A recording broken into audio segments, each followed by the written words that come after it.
Welcome back. Well, tomorrow, a Michigan board will meet to certify or not certify the election results in Michigan as the GOP pushes for a 2-week delay to investigate, quote, anomalies and irregularities, end quote. RNC Chair Ronna McDaniel writing, quote, to simply gloss over these irregularities now without a thorough audit would only foster feelings of distrust amongst Michigan's electorate.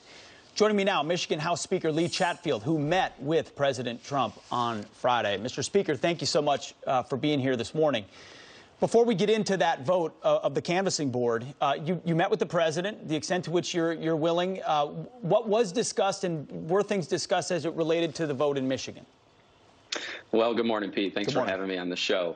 And, it was a pleasure to meet with the President of the United States. And I think there was, to see the backlash, to see the outrage from the left, overtaking a meeting with the president, I think it's pretty ridiculous, right? I mean, before you're Republican or before you're a Democrat, when the President of the United States calls, you take that meeting. So I was happy to have that meeting with him. I was joined by several of my colleagues. But first and foremost, Pete, I was happy to hand deliver a letter to the president regarding COVID funding, because we have businesses, in the state of Michigan, as you guys were just talking about, in the state of Minnesota, that are still being hurt by our governor's shutdowns and the different lockdowns that are taking place. So we need more help, and we were able to make that request to the president. Was happy to do that. But there was this outrage that the president was going to ask us to break the law, and he was going to ask us to interfere, and that just simply didn't happen, Pete. So I was happy to meet with the president, happy to talk with him, and to kind of give him an update on what's going on in the state of Michigan. So there was an update given, but this whole conspiracy that he's trying to twist your arm to disenfranchise voters, not true. Simply not true, Pete. I mean, when the president calls, you take that meeting. And before, we're red or blue, I mean, this is the president here. I was happy to do it. It was a historic day, and glad we took the meeting. Now, as we mentioned in the open of this segment, the Michigan State Board of Canvassers scheduled to meet on Monday. As I understand it, there are 2 Republicans and 2 Democrats on this board. Will they vote to certify, do you think? And if it's a hung jury, if it's 2-2, what happens after that?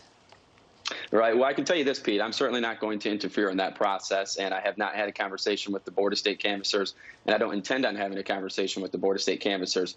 But the way that we have set it up here in the state of Michigan, our state law, is that, as you mentioned, it is 2 Republicans and 2 Democrats, and they certify the election for whoever won the popular vote. Now, as you mentioned, the RNC and the MRP have both made a request to simply delay that certification for 2 weeks until there can be a full and complete audit done in Wayne County.